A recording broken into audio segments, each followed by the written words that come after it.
முஸ்லிம்களுக்கு நற்செய்தி சொல்லுங்கள். இதை விட என்னங்க நம்முடைய வாழ்க்கையில தேவை? இதை விட பெரிய பிசினஸ் டெவலப்மெண்ட், வணிக மேம்பாடு இந்த உலகத்திலே இருக்க முடியாது. இதை நம்முடைய வாழ்க்கையில் கட்டமைத்து விட்டால் மற்ற வியாபாரமோ வணிகமோ வாழ்க்கையோ படிப்போ கல்வியோ எல்லாம் பாதையில் அமையும். அல்லாஹ்வை முதன்மையாக்கி நாம் செய்யக்கூடிய ஒவ்வொரு செயலும் சீராக அமையக்கூடிய வாய்ப்பு இருப்பதனால் தான் அல்லாஹ் எதை சொல்லி முடிக்கின்றான்? இதையெல்லாம் நீ செய்துவிடு, உனக்கு மறுமையில வெற்றி இருக்கு, மறுமையில துன்புறுத்தும் வேதனை இல்லை, மறுமையில சொர்க்கம் இருக்கு. நீ இந்த உலகத்துல விரும்பக்கூடிய அல்லாஹ்வின் உதவி இருக்குங்க. இந்த உலகத்துல அல்லாஹ்வுடைய உதவியோட பெரிய உதவி இருக்க முடியுமா? அந்த உதவியை கொடுத்து சொல்கின்றான், பஷ்ஷிருல் மூமினீன், நற்செய்தி சொல்றான். மின்ஹுமா ரிஜாலன் கஸீரன் வ நிஸா வத்தகுல்லாஹ அல்லதி தஸாலூன பிஹி வல் அர்ஹாம் இன்னல்லாஹ கான அலைக்கும் ரகீபா. யா அய்யுஹல்லதீன ஆமனூ இத்தகுல்லாஹ வகூலு கௌலன் சதீதா வயஸ்லிஹ் லக்கும் வஅமாலக்கும் வயக்ஃபிர் லக்கும் துனூபக்கும் ومن يطع الله ورسوله فقد فاز فوزا عظيما.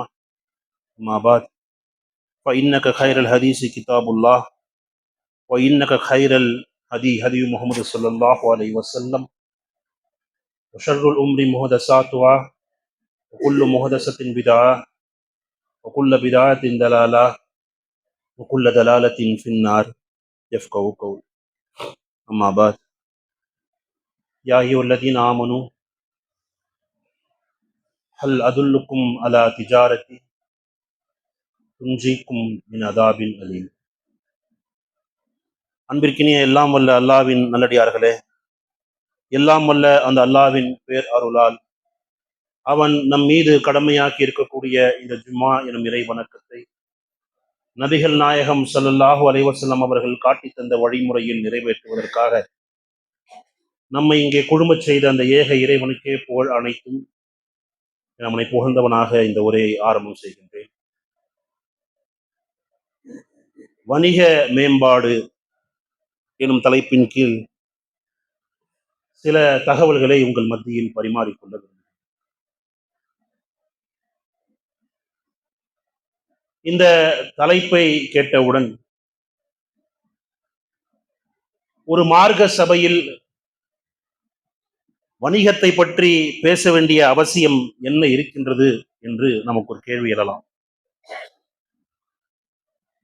இந்த உலகத்தில் இறைவன் மனிதனை படைத்து பரிபாலச் செய்து வாழச் செய்திருக்கின்றான். மனிதன் சமூகமாக வாழ ஆரம்பித்த பிறகு அவனுடைய வாழ்க்கையை அடுத்த கட்டத்திற்கு கொண்டு செல்ல வேண்டும் என்றாலும், அவனுடைய அடிப்படை தேவைகளை பூர்த்தி செய்ய வேண்டும் என்றாலும், அவன் இந்த உலகத்தில் தொடர்ந்து வாழ்ந்து மரணத்தை நோக்கி பயணிக்க வேண்டும் என்றாலும் கூட ஏதோ ஒரு வியாபாரத்தோடு அவனுடைய வாழ்க்கை சென்று கொண்டே இருக்க வேண்டும். அதுதான் நிதர்சனம். அது முஸ்லிமாக இருக்கலாம், முஸ்லிம் அல்லாதவர்களாக இருக்கலாம், ஏகத்துவவாதிகளாக இருக்கலாம், அல்லது பெயர்தாங்கி முஸ்லிமாக இருக்கலாம். யாராக இருந்தாலும் இந்த உலகத்தில் தன்னுடைய வாழ்வாதாரத்திற்காக ஏதோ ஒரு வியாபாரத்தை செய்து கொண்டுதான் வாழ முடியும் என்பதுதான் உண்மை. இந்த உண்மையை யாரை கேட்டாலும் சொல்லிவிடுவார்கள் என்று இருக்க, நம்மை படைத்த இறைவன் அதை பற்றி அறியாமலா இருப்பான்? இந்த உலகத்தில் மனிதனை படைத்து வாழச் செய்து மறுமைக்காக ஒரு பயணத்தை அவன் மேற்கொள்ள வேண்டும் என்று கட்டளையிட்டு அதற்காக எதை செய்ய வேண்டும் எதை செய்யக்கூடாது என்பதை சொல்லி இறை தூதர்களை அனுப்பி நல்லறம் எது தீய செயல் எது என்பதை எடுத்து சொல்லி இதையெல்லாம் செய்திருக்கக்கூடிய இறைவன் மனிதனுடைய பலவீனங்களையும் அறிந்துதான் வைத்திருக்கின்றான்.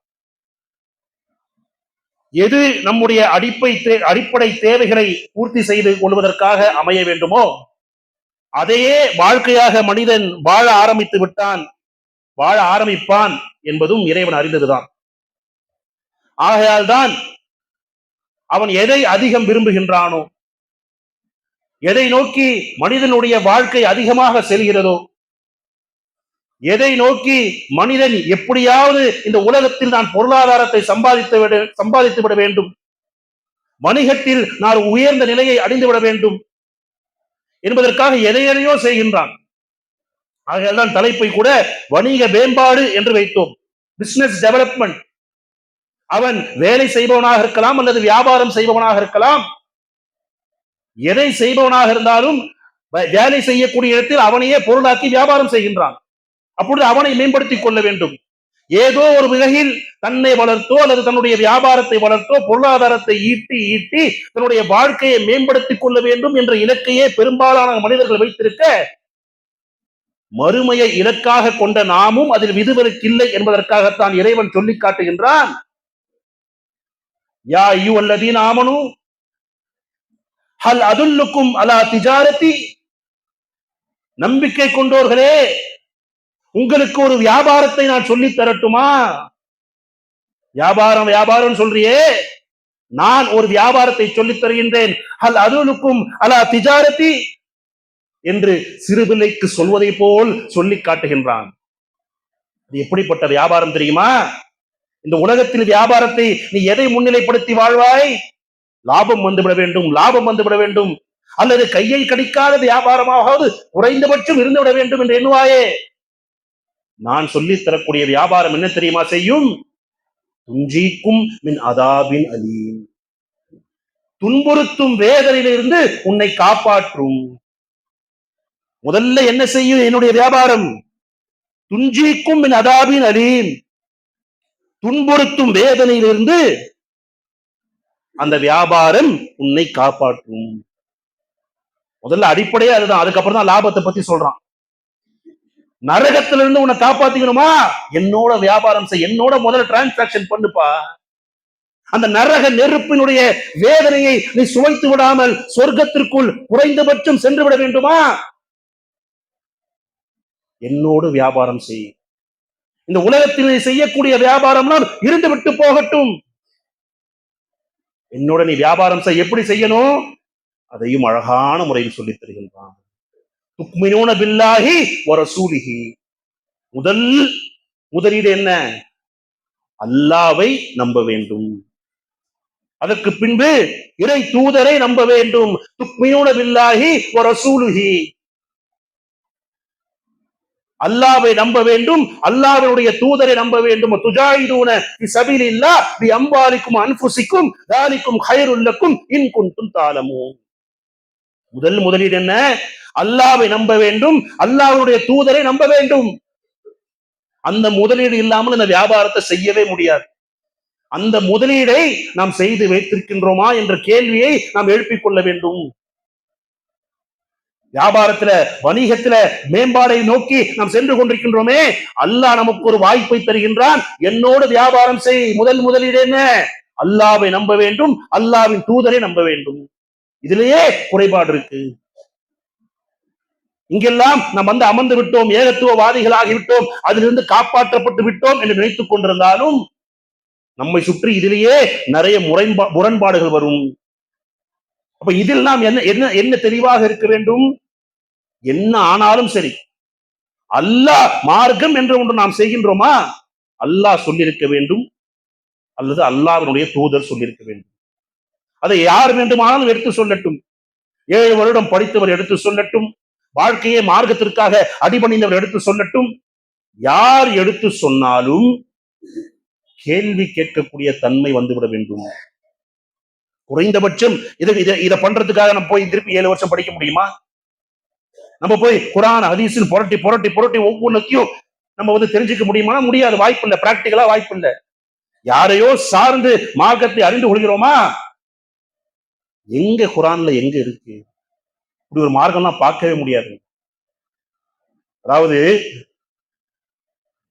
நீங்கள் மார்க்கத்தை பின்பற்ற வேண்டுமா, ஆன்மீகத்தை பின்பற்ற வேண்டுமா, அதுல முதல்ல என்ன செய்யணும் தெரியுமா? நதி மூலத்தையும் ரிஷி மூலத்தையும் ஆராயக்கூடாது. பழமொழி. ஆன்மீகவாதிகள் அப்படியே அவங்களை கூட்டாம் போக்குல நம்பணும்னா என்ன செய்யணுமா? நதி மூலத்தை ஆராயக்கூடாது. நதி மூலத்தை ஆராய்ஞ்சா என்ன ஆகும்? தண்ணியை யூஸ் பண்ண முடியாது. அது எங்கெங்க போயிட்டு வந்துச்சோ, எந்தெந்த வழியா சாக்கடைக்குள்ள நுழைஞ்சு வந்துச்சா, அங்க நுழைஞ்சு வந்துச்சா, யார் யாரெல்லாம் என்னென்ன செய்தார்களோ, ஐய என்று யோசித்தால் அந்த நதியை தண்ணீரை யூஸ் பண்ணவே முடியாது. உனக்கு முன்னாடி சுத்தமா இருக்கா, யூஸ் பண்ணிக்கோ. அதே மாதிரி ரிஷி மூலத்தையும் ஆராயக்கூடாதான். ரிஷி மூலத்தை ஆராயக்கூடாது. உனக்கு உன் கருத்தை சொல்றாரா, அதை மட்டும் பாரு. அவர் எங்க பிறந்தாரு, அவர் எப்படி வாழ்ந்தாரு, ரிஷி ஆவறதுக்கு முன்னாடி என்னென்ன செய்தாரு, இப்படி எல்லாம் ஆன்மீக சித்தாந்தங்களை சொல்லக்கூடிய இந்த உலகத்தில் வல்லதீன இதா துக்கிரு பி ஆயாத்தி ரப்பிஹிம் லம் யகுர்ரு அலைய சும்மஹும் வஹும் யானா. இப்படிப்பட்ட வேதம் நம்ம கையில படிச்சு பார்த்தாலே அதை நோக்கிய ஒரு ஈர்ப்பு வந்துரும். அல்லாஹ் அந்த கல்பல அந்த ஈமான கொடுத்தா இது போல ஒரு வேதம் இல்லையே என்று கண்ணை மூடிக்கொண்டு நம்பலாம். அப்படி இருக்கக்கூடிய ஒரு வேதத்தை கொடுத்திருந்தாலும் இந்த குரானை கொண்டு உங்களுக்கு ஒன்றை அறிவுறுத்தப்பட்டால் வல்லதீன இதா துக்கிரு பி ஆயாத்தி ரப்பிஹிம் லம் யகுர்ரு அலைய சும்மஹும் வஹும் யானா. இந்த குரானை கொண்டே உங்களுக்கு அறிவுறுத்தப்பட்டாலும் அதில் செவுடனாகவும் குருடனாகவும் விழக்கூடாதுப்பா. போய் கேளுங்க. தர்காவுக்கு முட்டு கொடுக்கக்கூடியவர்கள், தர்காவை நம்பக்கூடியவர்கள் குரானை வைத்து தர்காவை நியாயப்படுத்துவாங்க. சஹாபாக்களை பின்பற்றக்கூடியவர்கள் குரானை வைத்து அதை நியாயப்படுத்துவாங்க. அப்ப அப்படி இருக்கும் பொழுதே செவிடனாகவும் குருடாகவும் விழக்கூடாதுன்னா, நாம் மார்க்கத்தில் எந்த அமல் செய்தாலும் அதில் முடிந்தவரை அது குரான் ஹதீஸில் இருக்கிறதா, குரான் ஹதீஸுக்கு முரண் இல்லாமல் அந்த சட்டங்கள் இருக்கிறதா என்பதை நம்புவதுதான் துக்மினூன பில்லாஹி வ ரசூலிஹி. சும்மா நான் அல்லாஹ்வை நம்பிவிட்டேன், அல்லாஹ்வுடைய தூதரை நம்பிவிட்டேன் என்பதல்ல.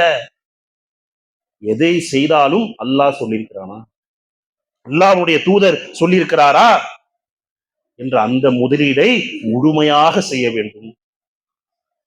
அதற்கு அடுத்தது என்ன, துஜாஹிதூன ஃபி ஸபீலில்லாஹ் பி அம்வாலிக்கும் வ அன்ஃபுசிக்கும். அதுதான் வாழ்க்கையே. இதை நம்பிட்டோன்னு வைங்களேன், துக்மினூன பில்லாஹி வ ரசூலிஹி நம்பிட்டா அடிப்படையே புரிஞ்சிருமே. மார்க்கத்தின் அடிப்படை என்ன, நம்முடைய வாழ்க்கையின் அடிப்படை என்ன, மறுமைக்காக வாழணும். சம்பாதிக்கிறியா, மறுமையை அடிப்படையா வைத்து சம்பாதி. அப்பதான் ஹலால் ஹராம்னு பிரிச்சு ஹராமை நோக்கி செல்லாமல் இருப்ப. மறுமைக்காக வாழ வேண்டும் என்பதுதான் குறிக்கோளா? இயற்கை உறுதியாக நம்பாதவர்கள். அப்ப அப்படிப்பட்ட ஒரு வாழ்க்கையை நாம் மேற்கொள்ள வேண்டும். அல்லாஹ்வையும் அல்லாஹ்வுடைய தூதரையும் நம்பக்கூடிய ஒரு முதலீடை செய்து விட்டால் பி அம்வாலிக்கும் அன்ஃபுசிக்கும் ஜாலிக்கும் ஹைருல்லக்கும் ஆட்டோமேட்டிக்கா நடக்கும். அல்லாஹ்வுக்காகவே அல்லாஹ்வுடைய பாதையிலே என்னுடைய பொருளாதாரத்தை செலவு செய்வேன். நான் எவ்வளவு பொருளாதாரம் ஈட்டினாலும் சரி, எப்படி என் மனைவி பிள்ளையை பார்த்துக் கொள்வதில் கூட அல்லாஹ்வுக்காக செலவு செய்வேன் நினைச்சு செய்யணும். அப்படி செய்யறோமா? அப்படி செய்யறோமா? செய்தால் எது தேவையோ அதை மட்டும் தான் செய்வோம். என்ன பாய் செய்யறது, என் பையன் சினிமா போகணுன்றான் பாய், அந்த படத்தை அந்த மால்ல போய் பார்த்தே தீரணும்ன்றான் பாய், எவ்வளவுதான் பாய் சொல்லி முடிகிறது. நம்மளை மீறி அதை செய்யறான், அது வேற விஷயம். குறைந்தபட்சம் நம்மால் முடிந்தவரை தடுக்க வேண்டும் என்றால் என்னுடைய பொருளாதாரம் அதை மனைவிக்கு செய்தாலும் சரி, என் பிள்ளைக்கு செய்தாலும் சரி, என் தாய்க்கு செய்தாலும் சரி, என் தந்தைக்கு செய்தாலும் சரி, அல்லாஹ்வுடைய பாதையில் செல்கிறதா அதையே யோசிக்க ஆரம்பிச்சிட்டோம்னா தர்மம் எப்படி செய்ய வேண்டும், எந்த தர்மம் யாருக்கு செய்ய வேண்டும், எப்படி செய்ய வேண்டும், இது ஏமாற்றப்படக்கூடிய ஒரு பொருளாதாரத்தை நோக்கி செல்கிறதா அல்லது அபிவிருத்தி ஆகக்கூடிய பொருளாதாரத்தை நோக்கி செல்கிறதா என்றால் என்று ஆட்டோமேட்டிக்கா எல்லாம் பாதையில் அமைஞ்சிடும். ஒரு பக்கம் இது போன்ற பொருளாதாரம் என்றால் நம்முடைய உயிரையே அல்லாஹ்விற்காக செலவிடுவது. இன்று இங்க வந்து உட்கார்ந்து இருக்கோம்னா அல்லாஹ்வுக்காக தான் வந்து உட்கார்ந்து இருக்கோம். வேற ஏதாவது பர்பஸ் இருக்கா, வேற ஏதாவது இலக்கு இருக்கா நமக்கு? என்னதான் அந்த ராகத்தான ஒரு நிலை வியாபாரத்தை விட்டு சில பேர் உறக்கமே நம்மளை மீறி உறக்கம் வந்தாலும் வந்து உட்கார்ந்த நீயத் என்ன, இன்னமலாமான பின்னியார், அந்த நீயத்தை சரியில்லாதனால்தான் எப்படியாவது சில பேர் போய் இன்னைக்கு கூட பள்ளிவாசல்ல பாருங்க, எப்படி சுபோ தொழுகையில, லொஹர் தொழுகையில, அசர் தொழுகையில கடைசியா அந்த சுஜூதுக்கு போற முன்னாடி ஓடி போய் நிப்போமே, நம்ம செய்வோம், ஏகத்துவாதை கூட செய்வோம். அதுபோல் ஜும்மாவிற்கும் சில மக்கள் இன்றும் செய்ய முடிகிறது என்றால், அந்த 2 ரக்காத் தொழுகை முடிச்சு விட்டால் நான் ஜும்மாவுடைய கடமையை செய்து முடித்து விட்டேன் என்று நினைக்கிறார் என்றால் இதை நம்பவில்லை. மறுமைக்காகத்தான் என்னுடைய உயிரை நான் அர்ப்பணிக்கிறேன் என்றால் ஒரு 30 நிமிஷம் வாரத்துல ஒரு தடவை செலவு பண்ண முடியலன்னா என்ன வாழ்க்கை? அர்த்தம் புரியவில்லை. இப்ப இதையெல்லாம் செய்தால் நமக்கு என்ன கிடைக்கும்? துக்மினூன பில்லாஹி வ ரசூலிஹி துஜாஹிதூன ஃபி ஸபீலில்லாஹ் என்று அல்லாஹ்விற்காக நம்முடைய வாழ்க்கையை அர்ப்பணித்து விட்டால் முதல் லாபம் என்ன? நஷ்டத்திலிருந்து காப்பாற்றி போயிடுவோம் இல்லையா? நரகத்தின் வேதிலிருந்து காப்பாற்றப்பட்டு விட்டோம். முதல் லாபம் என்ன? யக்ஃபிர் லக்கும் துனூபக்கும், உங்களுடைய பாவங்களை மன்னிப்பான். சுப்ஹானல்லாஹ். அதை விட பெரிய பாக்கியம் என்னங்க இருக்கு? என்னதான் அல்லாஹ்வை பற்றி அறிந்திருந்தாலும் புரிந்திருந்தாலும், அல்லாஹ்வுடைய மார்க்கத்தை பற்றி அறிந்திருந்தாலும் புரிந்திருந்தாலும், அல்லாஹ்விற்காக வாழ்வதை விட கடினம் எதுவுமே இல்லை என்பதை போலதான் வாழ்க்கை இருக்கு. அப்படிதானே? இங்க உட்கார்ந்து இருக்கிறோம், கேட்கிறோம், பேசுறோம். மிம்பர்ல இருந்து இறங்கி போய் வாழ்க்கையோடு ஐக்கியமாகிவிட்டால், உலகத்தோடு ஆகிவிட்டால் அல்லாஹ் இரண்டாம் பட்சம் ஆகிவிடுகின்றான். அல்லாஹ் தடுத்ததை சில சமயங்கள் நம்மை அறியாமல் செய்து விடுகின்றோம். சின்ன சின்ன பாவங்களை பத்தி பேசுறோம். பெரும் பாவங்களாக இருக்கட்டுமே, யக்ஃபிர் லக்கும் துனூபக்கும், அல்லாஹ் பாவங்களை மன்னிப்பான். அதுதான் மிகப்பெரிய லாபம். வயதுகில்கும் ஜன்னாத்தி தஜ்ரீஹி மின் தஹ்திஹல் அன்ஹார் ஹாலிதீன ஃபீஹா. அதற்கு பின்பு நாம் அறிந்து வைத்திருந்தான். அதற்காகத்தான் வாழ்கின்றோம். சொர்க்கத்தை கொடுப்பான், ஆறுகள் ஓடக்கூடும், மிகப்பெரிய இல்லங்களை கொடுப்பான். அதை போன்ற ஒரு சுகமான வாழ்க்கை, நிரந்தரமான சுகமான வாழ்க்கை எதுவுமே இல்லை. இப்படிப்பட்ட ஒரு வாழ்க்கை என்னோடு வாழ்ப்பா, வியாபாரம் செய், இவ்வளவு பெரிய லாபத்தை தருகின்றேன் என்று அல்லாஹ் சொல்லி காட்டுகின்றான். இதை செய்யக்கூடிய மக்களாக நாம் இருக்க வேண்டும். அல்லாஹ்வுக்காகத்தான் இந்த மார்க்கத்தில் இருக்கிறேன்னா, வியாபாரத்தை விட அல்லாஹ்வோட வியாபாரம் செய்வதற்கான வாய்ப்பை தேடிக்கிட்டே இருக்கணும். அல்லாஹ் எனக்கு தரப்போறக்கூடிய அந்த இன்பங்கள், நான் இந்த உலகத்தில் பார்க்கக்கூடிய இன்பங்களை விட அலாதி எனும் பொழுது, குறைந்தபட்சம் அல்லாஹ் தடுத்ததை விட்டு நாம் விலகிக் கொள்வோம். இது எல்லாமே மறுமையை வச்சே இருக்கா? அல்லாஹ் அதையும் அறிஞ்சிருக்க வச்சிருக்கானா? எல்லாமே மறுமைதான். பாவங்கள் மன்னிக்கப்படுவதை இந்த உலகத்துல ரியலைஸ் பண்ண முடியாது. அப்படிதானே? துன்புறுத்தும் வேதனை இந்த உலகத்துல நம்ம ரியலைஸ் பண்ண முடியாது. என்னதான் கற்பனையில் நாம் பார்த்தாலும் இந்த உலகத்தில் நாம் அனுபவிக்க முடியாது. இதெல்லாம் இருக்கு, இதெல்லாம் உனக்கு கொடுக்குறேன். கடைசி என்ன தெரியுமா? இந்த உலகத்துல நீ விரும்பக்கூடிய ஒன்றை நான் கொடுத்து விடுகின்றேன்.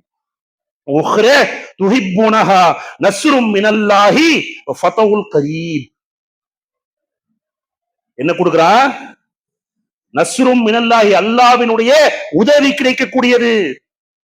ஃபதவுல் கரீப், அருகில் இருக்கக்கூடிய வெற்றி. அருகில் இருக்குப்பா, மறுமை எனும் வெற்றியாக இருக்கட்டும். அதனால எதை நோக்கி நீ சென்று கொண்டிருக்கிறாயோ, அல்லாஹ்விற்கு பயந்து ஹலாலான முறையில் சென்று கொண்டால் வெற்றி அருகில் இருக்கக்கூடிய வெற்றி. பஷ்ஷிருல் முஃமினீன் என்று முடிக்கும். முஸ்லிம்களுக்கு நற்செய்தி சொல்லுங்கள். இதை விட என்னங்க நம்முடைய வாழ்க்கையில தேவை? இதை விட பெரிய பிசினஸ் டெவலப்மெண்ட், வணிக மேம்பாடு இந்த உலகத்திலே இருக்க முடியாது. இதை நம்முடைய வாழ்க்கையில் கட்டமைத்து விட்டால் மற்ற வியாபாரமோ, வணிகமோ, வாழ்க்கையோ, படிப்போ, கல்வியோ எல்லாம் பாதையில் அமையும். அல்லாஹ்வை முதன்மையாக்கி நாம் செய்யக்கூடிய ஒவ்வொரு செயலும் சீராக அமையக்கூடிய வாய்ப்பு இருப்பதனால் தான் அல்லாஹ் எதை சொல்லி முடிக்கின்றான்? இதையெல்லாம் நீ செய்துவிடு, உனக்கு மறுமையில வெற்றி இருக்கு, மறுமையில துன்புறுத்தும் வேதனை இல்லை, மறுமையில சொர்க்கம் இருக்கு. நீ இந்த உலகத்துல விரும்பக்கூடிய அல்லாஹ்வின் உதவி இருக்குங்க. இந்த உலகத்துல அல்லாஹ்வினுடைய உதவியோட பெரிய உதவி இருக்க முடியுமா? அந்த உதவியை கொடுத்து சொல்கின்றான், பஷ்ஷிருல் முஃமினீன், நற்செய்தி சொல்றான். அப்படிப்பட்ட நற்செய்தி கிடைக்கக்கூடிய ஒரு பாக்கியசாலிகளா நாம் இருக்க வேண்டும் என்றால், நம்முடைய முதன்மையான வியாபாரம் அல்லாஹ்வோடு இருக்க வேண்டும். அப்படிப்பட்ட வணிக வீரராக நாம் மாறுவோம் என்று கேட்டுக்கொண்டு